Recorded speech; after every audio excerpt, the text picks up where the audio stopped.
Hello everyone. Oh fuck. I was attempting to tie my hair back because it looked shit, but then it looked even worse. Anyway. Thank you guys so much for 50,000 subscribers. That's a lot to me. Not to PewDiePie or any guys like that, but to me that's a lot, and thank you very much.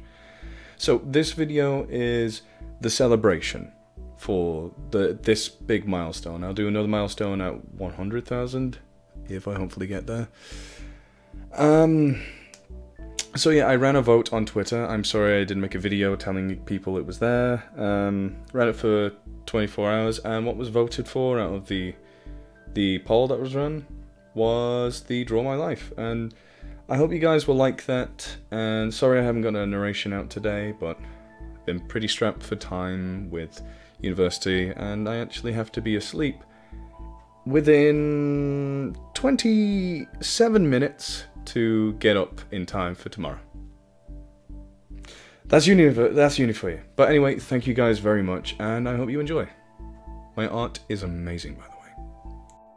I was born in 1994 to my English father and Northern Irish mother, the youngest of 7 children. And when I say children, I don't really mean children, it's just like I have 1 full sister, 2 half-brothers, and 3 half-sisters. But the half thing really doesn't mean much to me anyway. They are all my siblings in my eyes. I was raised in the northern English town of Runcorn. Runcorn is a riverside town very close to Liverpool, with an industrial past, canals, and litter literally fucking everywhere. Despite this fact, there are actually a few nice nature spots that I like to visit with the dogs quite often. So, during my childhood, I liked to play outside with my friends. Me and my family had just moved from a different place in Runcorn called Western Village to the Old Town, which is another section of Runcorn. It was here where me and my sister Tony, the second youngest, met our first group of friends, by me just walking up and saying hello.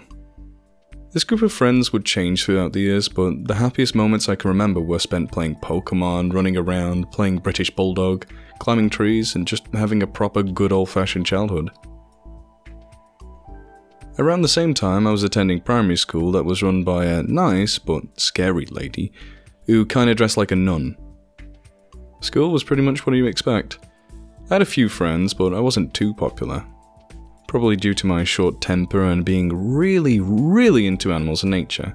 If anyone stood on an ant or crushed a snail, I would be super pissed off. When we weren't in school, and both our parents were working, me and my sister Tony would have to stay with a friend of my mother's we called Auntie Sansan, as we like to call her. Now, I'm not going to lie, most of the time I spent there was boring as fuck. If we weren't watching the same DVDs multiple times, we were watching crappy daytime TV. We'd share this time with a few of Sansan's grandkids who also had to bear this boredom. Sometimes we'd play outside, though around where Auntie Sansan lived there wasn't much to do besides make mud pies and play hide and seek. During the summer holidays, me and my family would visit relatives in Ireland, which I'd love to do. I'd also have a group of friends over there that I couldn't wait to see every year. We'd usually play football and just general kid stuff again. Oh, and I think it was around this time that I got my cats, Sooty and Smudge. Originally, Sooty was mine and Smudge was my sister Tony's, but when Tony moved out in her late teens, I inherited both of them. As the years went on and my friends started moving away, I mainly just stayed indoors, watching TV in our living room, laying in front of the fireplace like a big family cat. Here, I'd watch either cartoons or nature documentaries all day long. It's probably where I gathered a lot of my knowledge on animals. If I was lucky, my brother Edward would let me sit in his room and watch him play video games. I still remember how hyped I was to actually play Nazi Zombies with him for the first time. Now we enter the teenage saga. Start high school. Some familiar faces, but most of them I don't really know besides my sister Tony, who was now in her 2nd year. Not gonna lie, high school sucked. I wasn't very popular, occasionally hung around with other people, but I had no close friends.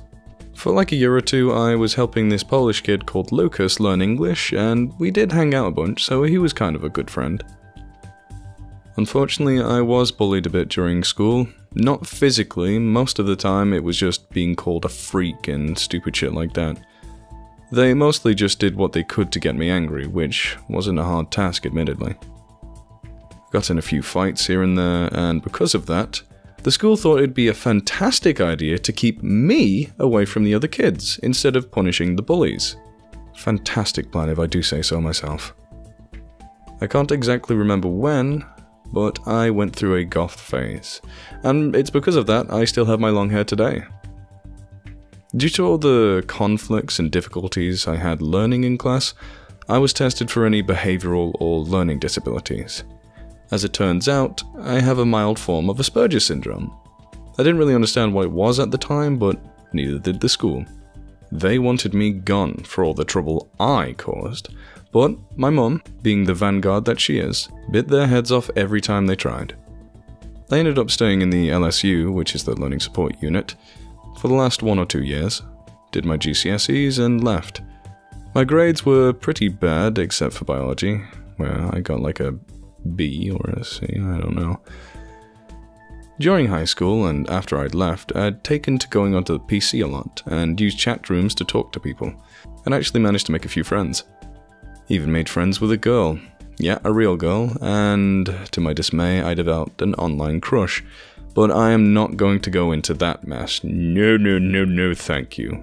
Let's just say big mistakes were made, and lessons learned. In between high school and college, I got my first girlfriend, at the age of 14. Eventually we'd part ways, because I really didn't care for the experience. It wasn't bad, I just don't think I was ready for one at the time. Anyway, I started working out with the weights my brother gave me, some hand-me-downs, and eventually it became a daily routine as I'd watch anime. Yep, I am being serious. I also got my first dog, Yuki, who I named after the Japanese word for snow. Yeah, I know, pretty weeby. Having a dog is actually pretty good for getting you back outside, because before that, I only went out every so often. After that, every day. Somewhere in between the time I left high school and started college, I also met my first big group of online friends in a place called the Creature TeamSpeak, which we were all fans of Creatures, a group of Let's Players that were around at the time. Since they've disbanded, some of them still have channels, but I don't really keep track. I've since lost contact with most of them, but I still keep in contact with a few of them. In fact, I'd say one of them is my oldest and closest online friend, an egotistical Arab boy who likes to talk about his arse in my YouTube comments. But he's still my buddy and I love him. Almost every single day when I'm done with my usual routine, I'll come online and speak to him and a whole bunch of other mongs that I've made friends with over the years. So I started my own YouTube channel in 2011. I attempted to make Let's Plays. I gained some subscribers, but the channel as you know it today only really took off after I decided to try my hand at narrations, which apparently I have a knack for. Fast forward to me starting college at around the age of 16, I think. Here I did a course in animal care and welfare, and just let me tell you, this was by far the best educational experience I've ever had. I was in my element in college. I hate tooting my own horn, but those 3 years were the most I'd ever been looked up to and popular in my entire life. I was everyone's friend and actually the top student on the course. It was actually the first time people started noticing my muscles too, and my confidence skyrocketed with that, pushing me to go even farther in the gym. I think it was becoming a role model to so many people. I strived to be as friendly and stoic as possible. Someone they could truly look up to. Again, sorry for stroking my own ego. I completed college with the highest grades possible and took a year out. I did nothing for an entire year and felt like crap. So I went on to study zoology at Liverpool John Moores, where I'm on my final year. Yuki had 2 pups around the first year of uni. I gave one to an incredibly good owner who's doing the same course I did in college. The other I kept, and her name is Stark and she's a big old boofer. Uni has been a lot like college. It's been very good, I'm doing well, but it lacks the hands-on animal handling and husbandry I enjoyed in college. I've made a lot of friends here, and even went to Tenerife with the university and had the time of my life. I even swam in the sea, which was new for me at the time. That was only a year ago. So here we are. in 2018 and my final weeks of university. Still doing what I love on YouTube, and looking forward to attempting a career in zookeeping or, if I can try, getting work as a narrator for documentaries. Though I do know I'm no David Attenborough.